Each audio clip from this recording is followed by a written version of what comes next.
मोहम्मद यूनुस अपनी बेटी के साथ जिना किया, अपनी बेटी के साथ जिना किया।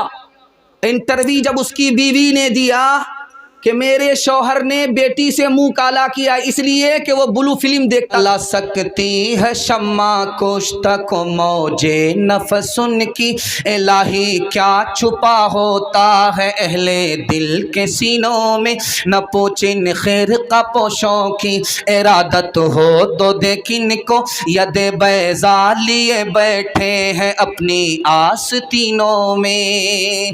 तमन्ना दर्द तमन्ना दर्द दिल की है तो खिदमत कर फकीरों की, नहीं मिलता ये गौहर बादशाहों के खजीनों में, नहीं मिलता ये गौहर बादशाहों के खजीनों में। हटने का नुकसान दिखाने के लिए जा रहा हूं, ध्यान से इसको सुनिएगा। 1996 की रिपोर्ट है। 20 अगस्त में पाकिस्तान में एक लड़का था, उसका नाम था मोहम्मद यूनुस, अपनी बेटी के साथ जिना किया, अपनी बेटी के साथ जिना किया। इंटरव्यू जब उसकी बीवी ने दिया कि मेरे शौहर ने बेटी से मुंह काला किया इसलिए कि वो ब्लू फिल्म देखता था, उसकी वजह से उसने अपनी बेटी ही के आबरू पर हाथ डाल दिया।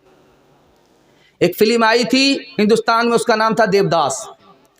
वो पहली मर्तबा जब वो फिल्म आई हिंदुस्तान में, उसका हीरो था मोतीलाल। जब दूसरी बार वो फिल्म हिंदुस्तान में आई तो उसका नाम था देवदास और उसके हीरो थे दिलीप कुमार। इन दोनों फिल्मों को देखने की वजह से नौजवानों ने कितनी खुदकुशी की, 34 नौजवानों ने खुदकुशी की। दूसरी फिल्म थी, उसका नाम था मेरा नाम मोहब्बत है। ये पाकिस्तान की फिल्म है। इस फिल्म को देखने की वजह से चीन में एक जोड़े ने खुदकुशी की और कराची में एक जोड़े ने खुदकुशी की। फिल्म का नुकसान दिखाने के लिए जा रहा हूं। और 2018 की रिपोर्ट है कि 21% बच्चे नेट मोबाइल पर रहते हैं। 21% बच्चे 16 घंटा फी हफ्ता वर्क करते हैं और 22 घंटा नेट चलाते। 80% बच्चे दिल दिमाग दोनों के बीमार हो जाते। बाप ने सोचा था कि बड़ा होगा, जवान होगा, पढ़ लिख करके बड़ा आदमी बनेगा, पता चला कि बीमार हो गया, मौत के मुंह में चला गया, माँ बाप का मुस्तकबिल तारीख हो गया। इंशाअल्लाह फिल्म से हमारा दामन छूटेगा, हाथ उठाइए इंशाअल्लाह। न्यूज़ के लिए, खबर के लिए टीवी लगाएंगे, हाथ उठाइए इंशाअल्लाह। ये देखिए, 2 मिसाल पर पैगाम ख़त्म कर रहा हूँ। लंदन का सिनेमा हॉल था, मैनेजर ने ऐलान किया, लंदन के सिनेमा हॉल में मैनेजर ने ऐलान किया एक औरत अपने यार के साथ फिल्म देखने के लिए आ गई है। उसके शौहर को पता चल गया है, शौहर ने थाना में केस कर दिया है कि उसकी बीवी उसके यार के साथ फिल्म देखने के लिए गई है। मैं 5 मिनट के लिए लाइट बंद करूंगा, वो औरत अगर सिनेमा हॉल में है तो वो जल्दी से निकल जाए। तो पता चला कि जैसे ही लाइट ऑफ हुई, 5 मिनट के बाद लाइट ऑन हुई तो पता चला कि पूरा सिनेमा घर ही खाली हो गया। एक मिसाल पर, आखिरी मिसाल पर पैगाम ख़त्म कर रहा हूँ। ये 313 हैं। अगर यही लोग फिल्म से बच गए, अल्लाह इन्हीं को मुक़द्दर का सिकंदर बना देगा। ध्यान से सुनिएगा, आखिरी मिसाल है। एक औरत कह रही है, यार मैं उसको भूल नहीं सकती, वो हमको भूल नहीं सकता, हम दोनों एक दूसरे को भूल नहीं सकते। कहाँ चला गया पता नहीं, बाल कितना प्यारा था, हीरो की तरह था, खूबसूरत कितना था, चांद की तरह था, मैं उसको भूल नहीं सकती, वो मुझे भूल नहीं सकता, हम दोनों एक दूसरे को भूल नहीं सकते। तो एक लड़की ने अपनी सहेली से पूछा कि वो कौन जिससे तुम्हारी शादी होने वाली थी? कहा नहीं, मेरा कुत्ता लापता हो गया है। कद्र इंसानियत की क्या जाने वो जो कुत्तों से प्यार करते हैं, कुत्ता लखते जिगर है साहब का, उससे बोसो किनार करते हैं। जो दानिशमंद हैं वो यूं दुआ देते हैं लड़कों को, न हो मक्कार फीरी में, न हो आशिक जवां हो कर। जवानी की दुआ लड़कों को नाहक लोग देते हैं, यही लड़के मिटाते हैं जवानी को जवां होकर, यही लड़के मिटाते हैं जवानी को जवां होकर। मुसलमानों संभल जाओ, मुसीबत आने वाली है, तेरी बर्बादियों के मशवरे हैं आसमानों में। न समझोगे तो मिट जाओगे हिंदोस्तां वालों, तुम्हारी दास्तां तक भी न होगी दास्तानों में, तुम्हारी दास्तां तक भी न होगी दास्तानों में। औरतों के हवाले से दो पैगाम सुनने के लिए आप लोग तैयार हैं? दोनों हाथ उठाइए इंशाअल्लाह। लाठी से खबर लेंगे, हाथ उठाइए इंशाअल्लाह। ये देखिए, इस पर भी हाथ उठा रहे। बताइए, लाठी खाने का इरादा है कि नहीं? ध्यान से सुनिएगा, जल्दी से निकल जाएगा। औरत के अंदर क्या खूबी होती है दिखाने के लिए जा रहा हूँ। औरत की कदर कीजिए, वरना जब बीवी मर जाएगी तब आपको खून के आंसू रोना पड़ेगा। औरत की कदर पूछिए, उस बच्चे से माँ की कदर पूछिए जिसकी माँ मर गई है। उस बूढ़े से जोरू की कदर पूछिए जिसकी जोरू इंतकाल कर गई है। बहुत अजीब चीज़ है औरत, दिखाने के लिए जा रहा हूँ कितनी कीमती चीज़ होती है। ये मोती है, मोती, उसमें पानी होता है, इसलिए वो सोना से भी ज़्यादा कीमती, चांदी से भी ज़्यादा कीमती। वो पानी अगर निकल जाए उस मोती की कोई कीमत नहीं है। जिस औरत के अंदर शर्म व हया हो, उस औरत से बढ़ कर के न मोती है, न सोना है, न चांदी है, सारी दौलत से बढ़ कर के। जिस औरत के पास शर्म व हया है वो बाग की तरह है, जिसमें फूल भी आ रहा है, फल भी आ रहा है। औरत का सोना, औरत का ईमान। किसी औरत के पास अगर सोने का जेवर नहीं है, उसके पास ईमान है, तो सोने के जेवर से बढ़ कर के उसके पास दौलत मौजूद है, ईमान की दौलत मौजूद है। तीसरी बात आपको बताने के लिए जा रहा हूं, बहुत ध्यान से सुनिएगा। कौन सी औरत नेक औरत है दिखाने के लिए जा रहा हूं। उसकी ज़बान बहुत मीठी है, ये बहुत नेक औरत है। उसके दिल में नेकी बहुत है, दिल उसका नेक है, यह औरत नेक है। उसकी आंख में हया है, यह औरत बहुत नेक है।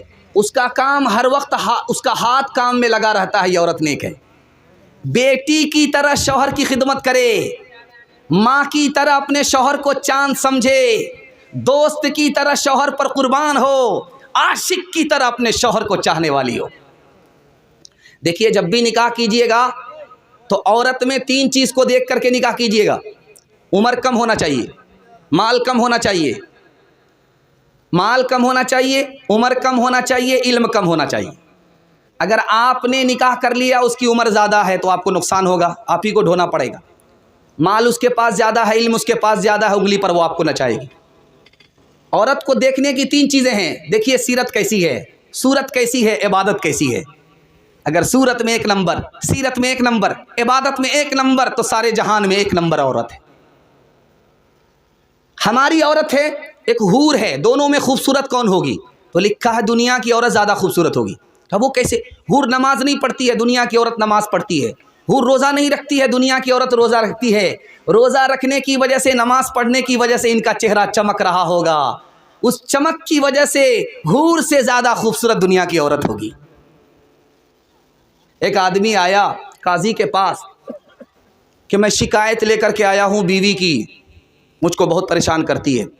तो एक आदमी बगल में बैठा हुआ था, उसने कहा कि जब तुमको शिकायत है तो तलाक दे दो। तो उस आदमी का जुमला सुनाने के लिए जा रहा हूँ, बड़ा खूबसूरत है, ज़िंदगी भर काम आएगा। उसने कहा, यार तुम कहते हो तलाक देने के लिए, वो तो बहुत खूबसूरत है, उससे नफरत कैसे कर सकता हूँ? वो तो मेरे बच्चे की माँ है, उसको छोड़ कैसे सकता हूँ? कहा, जब औरत तुम्हारी बदतमीज़ है तलाक दे दो। कहा, बदतमीज़ ज़रूर है लेकिन आबरू का सौदा करने वाली नहीं है, इसलिए मैं उसको तलाक नहीं दे सकता। एक बात याद रखिए, आपके घर में घड़ी है, घड़ी में बैटरी ख़त्म हो गई तो उस घड़ी को देखिएगा, जहाँ उसका टाइम है वहीं पर रुका हुआ रहता है कांटा, लेकिन ठीक जब 9 बजेगा तो कांटा वहीं रहेगा, ठीक जब 9 बजे रात होगी तो कांटा वहीं रहेगा।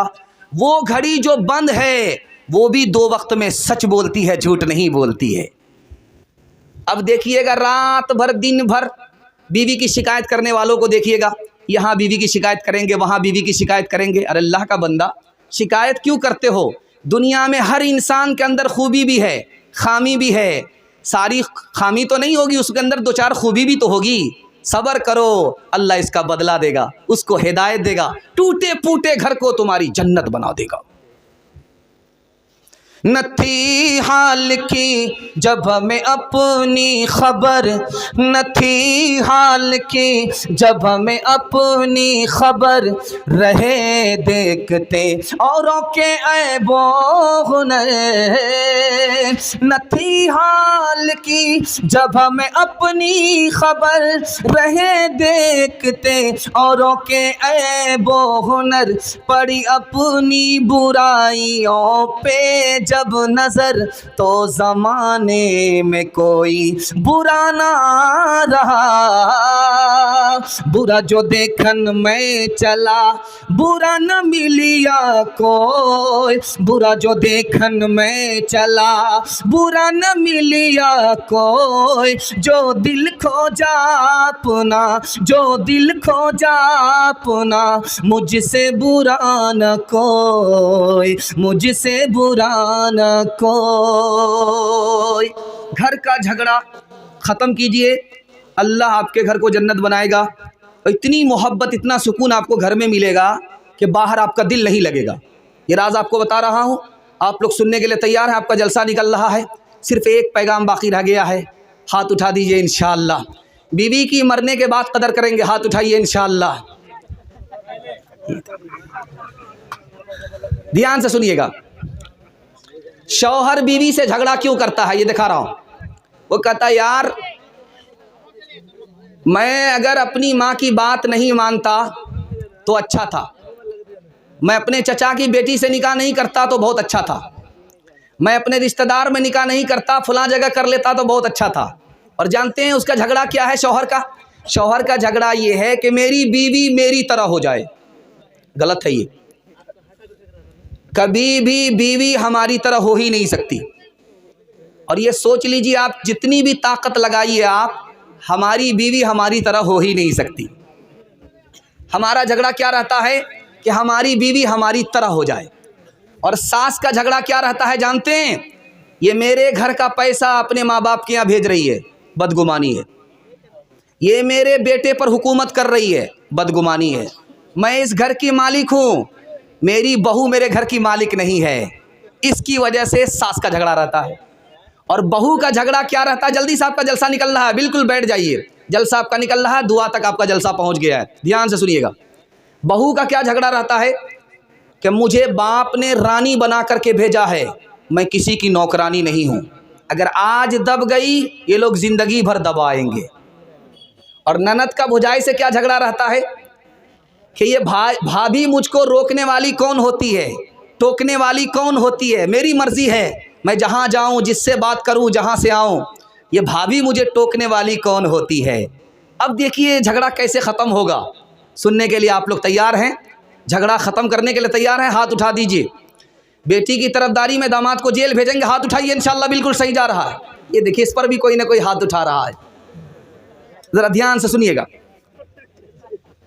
शौहर अपनी बीवी से कहे कि तुम मेरे माँ बाप की खिदमत करो, मैं तुम्हारे माँ बाप की खिदमत करूँगा, उसी दिन झगड़ा ख़त्म हो जाएगा। आप तजर्बा करके देख लीजिए। अगर बीवी का झगड़ा शौहर से होता है, शौहर का झगड़ा बीवी से होता है, तो शौहर अपनी बीवी से कह दे कि यार आज के बाद मैं तुम्हारे माँ बाप की खिदमत करूँगा, तुम मेरे माँ बाप की खिदमत करो, उसी दिन झगड़ा ख़त्म हो जाएगा। भाभी को ननद अपनी बड़ी बहन समझ ले, और भाभी अपनी ननद को ननद नहीं छोटी बहन समझ ले, झगड़ा उसी दिन ख़त्म हो जाएगा। सास अपनी बहू को जिस दिन अपनी बेटी मान लिया, उसी दिन झगड़ा ख़त्म हो जाएगा। बहू जिस दिन अपनी सास को सास नहीं, बल्कि माँ समझ लिया, उसी दिन झगड़ा ख़त्म हो जाएगा। एक औरत आई तावीज़ लेने के लिए, तो आमिल साहब ने पूछा कि क्यों तावीज़ लेना चाहती हो? कहा मेरा शौहर मुझको डांटता बहुत है, मारता बहुत है। तो कहा एक काम करो, मैं पानी पढ़ देता हूँ, जब भी तुम्हारा शौहर गाली बोले तुम मुंह में पानी रख करके बैठ जाना, कुछ नहीं बोलना। तो जब भी झगड़ा हो मियाँ बीवी में, तो औरत जल्दी से जाए, झट से पानी निकाले, तो 4 घूंट लेकर के बैठ जाए, झगड़ा ख़त्म। चूँकि आमिल साहब को समझ में आ गया कि उसका हाथ चलता होगा, इसकी ज़बान चलती होगी। जिस दिन उसका हाथ चलना बंद हो गया, इसकी ज़बान चलना बंद हो गई, वही दिन वो घर जो टूटा फूटा है वो जन्नत बन जाएगा। सास के यहाँ दामाद आया, दामाद आ करके बैठा हुआ है कि आज मुर्गा मिलेगा खाने के लिए। सास चालाक थी, एक दिन मुर्गा खिलाएंगे, रोज़ दामाद खाने के लिए आएगा। उसने सोचा कि आज इसका इलाज करते हैं, कभी नहीं आएगा। खिचड़ी पका करके दे दिया। अब दामाद ने जो देखा खिचड़ी, तो सर में दर्द हो गया। तो सास को कहता है डांट करके, ये मेहमान खाना है कि जेल खाना है? मैं दामाद हूँ या कैदी हूँ? खिचड़ी दे दिया। तो सास बड़ी चालाक थी, उसने कहा बेटा खिचड़ी को बुरा भला मत कहो, ये खिचड़ी बहुत अच्छी ग़िज़ा होती है, अमीर भी खा लेते हैं, गरीब भी खा लेते हैं, किसी का पेट ख़राब नहीं होता। समझ में आ गया मुर्गा बचाने की प्लानिंग है। तो दामाद ने कहा कि अम्मा खिचड़ी तो खिला रही हो, लेकिन घी तो ला करके दो। अब बुढ़िया जो छुपा करके घी रखा था, ला करके ढक्कन खोला तो हाथ में हरकत थी, घी ज़्यादा पड़ गया। अब बुढ़िया को लालच हो गया कि सारा घी तो दामाद ही खा जाएगा। मंतिक से बुढ़िया ने कहा कि बेटा अकेले खाओगे बरकत नहीं होगी, साथ में शामिल कर लो, बरकत ही बरकत होगी। समझ में आ गया ये पूरा खिला नहीं सकती है, ये खाने देगी नहीं। तो कहा तो आप तो मेरी माँ हो, खा लो साथ में। बुढ़िया ने प्लेट को देखा तो दामाद की तरफ घी ज़्यादा है, अपनी तरफ कम है। दिमाग लगाया कि इस घी को टानना है अपनी तरफ। अब बेटा मैं तुमसे नाराज़ हूँ, तुमने मेरी बेटी को फला महीना में फला हफ्ते में ये दुख दिया है, ये दुख दिया है, ये दुख दिया है, सारा घी इधर टान लिया। दामाद भी उसी सास का था, समझ में आ गया कि ये बुढ़िया बहुत चालाक है। तो दामाद ने कहा कि अम्मा कौवे से ज़्यादा कौवे का बच्चा चालाक होता है। अगर मैंने वो दुख दिया है, वो दुख दिया है, वो दुख दिया है, तो ये सुख भी दिया है, ये सुख भी दिया है, ये सुख भी दिया, सारा घी इधर टान लिया। दुख सुख को मिलाना पड़ता है तब जिंदगी कटती है। जो न देखा न सुना है वो हुआ करता है, जो न देखा न सुना है वो हुआ करता है। अब तो बेपर का परिंदा भी उड़ा करता है, गालियाँ कोई दुआ कोई दिया करता है। अपना हर शख्स का किरदार हुआ करता है। अपने घर में भी सुकून से नहीं रह पाता मैं, अपने घर में भी सुकून से नहीं रह पाता मैं। रोज घर में मेरे तूफान उठा करता है, रोज घर में मेरे तूफान उठा करता है। आखिरी पैगाम देकर के मैं आपके जलसे को मुकम्मल कर रहा हूँ, इसको बहुत ध्यान से सुनिएगा। ये जलसे का आखिरी खुलासा है जो मैं आपके सामने रखने के लिए जा रहा हूँ। आखिर में कबूलियत की घड़ी में दिल से दुआ करता हूँ अल्लाह पूरे जलसे को कबूल फरमाए, हमारे सुनाने को आपके सुनने को बेहद कबूल फरमाए। ध्यान से सुनिएगा। इस्राईल अलैहिस्सलाम हज़रत याकूब के पास आए, कहा कि भाई आप रूह कब्ज़ करते हो? तो कहा कि हाँ करते हैं।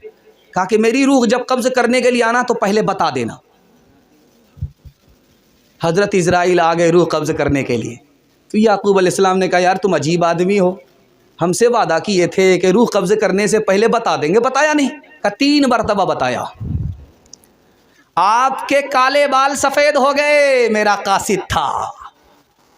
आपकी ताकत कम और ख़त्म हो गई, मेरा दूसरा कासिद आया।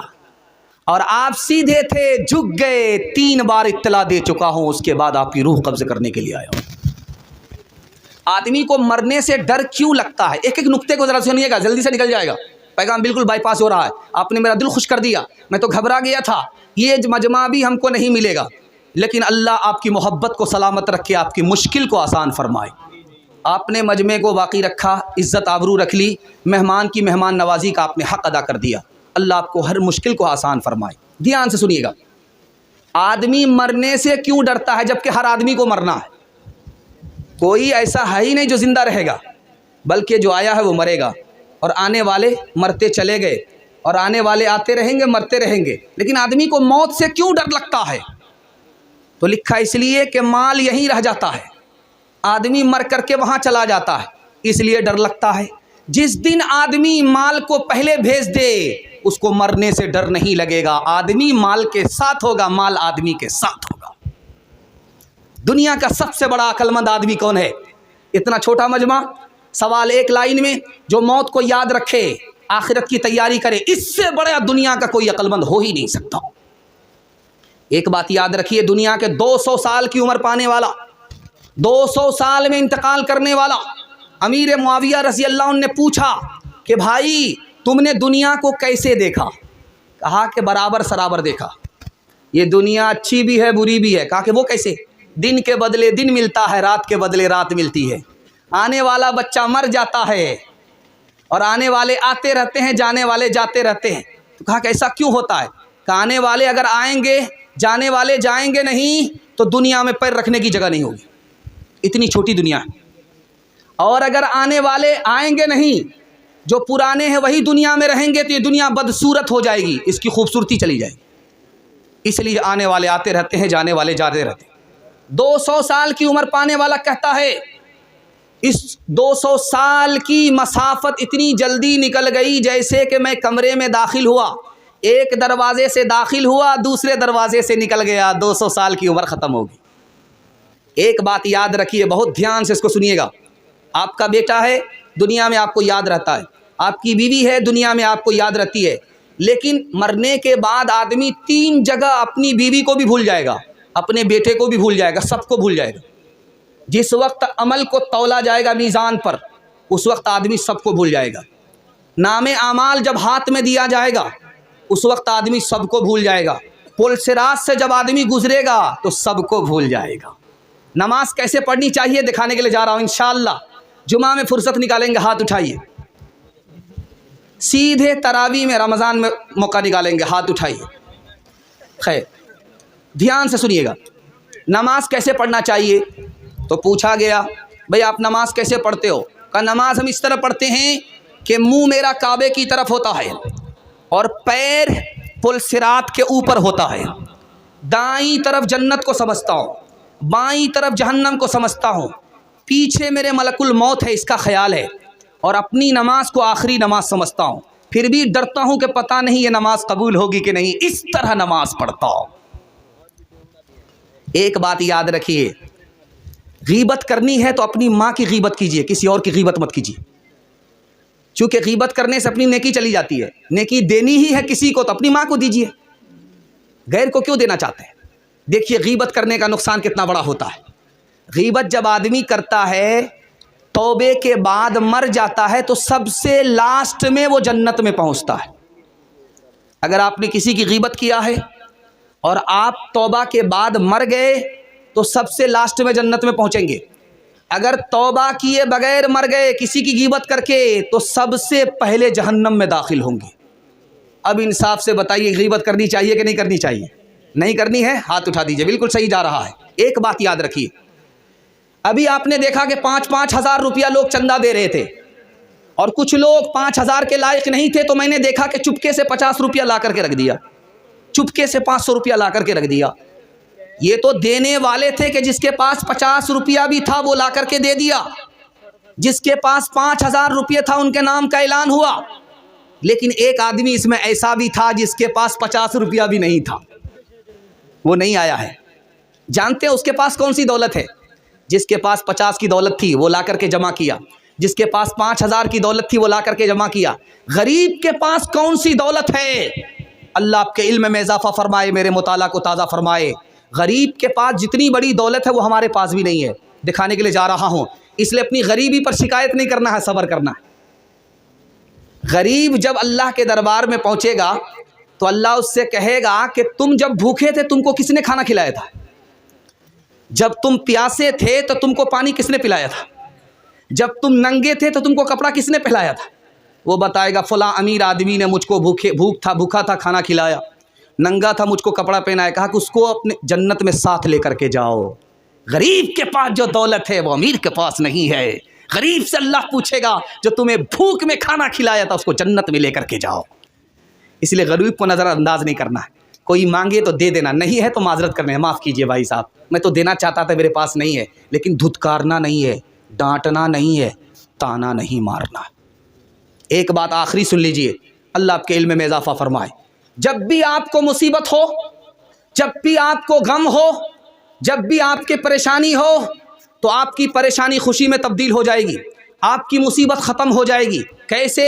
आप कोई नेकी कर लीजिए, अल्लाह की खुशी के लिए कोई नेकी कर लीजिए, देखिएगा चंद ही दिन के बाद अल्लाह आपको मुसीबत से निकाल लेगा इंशाअल्लाह। दुनिया के लिए माल जमा करेंगे, आखिरत के लिए गुनाह। हाथ उठाइए, बिल्कुल सही जा रहा, ये देखिए इसमें भी हाथ उठा रहे। तुझे तुझे तुझे तेरे बचपन ने बरसों खिलाया, जवानी ने फिर तुझको मजनू बनाया।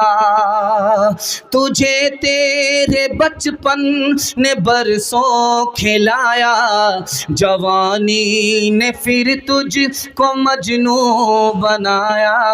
जवानी ने फिर तुझको मजनू बनाया। बुढ़ापे ने फिर आके क्या क्या सताया, अजल तेरा कर देगी बिल्कुल सफाया। जगह जी लगाने की दुनिया नहीं है, ये इबरत की जा है तमाशा नहीं है। ये इबरत की जा है तमाशा नहीं है।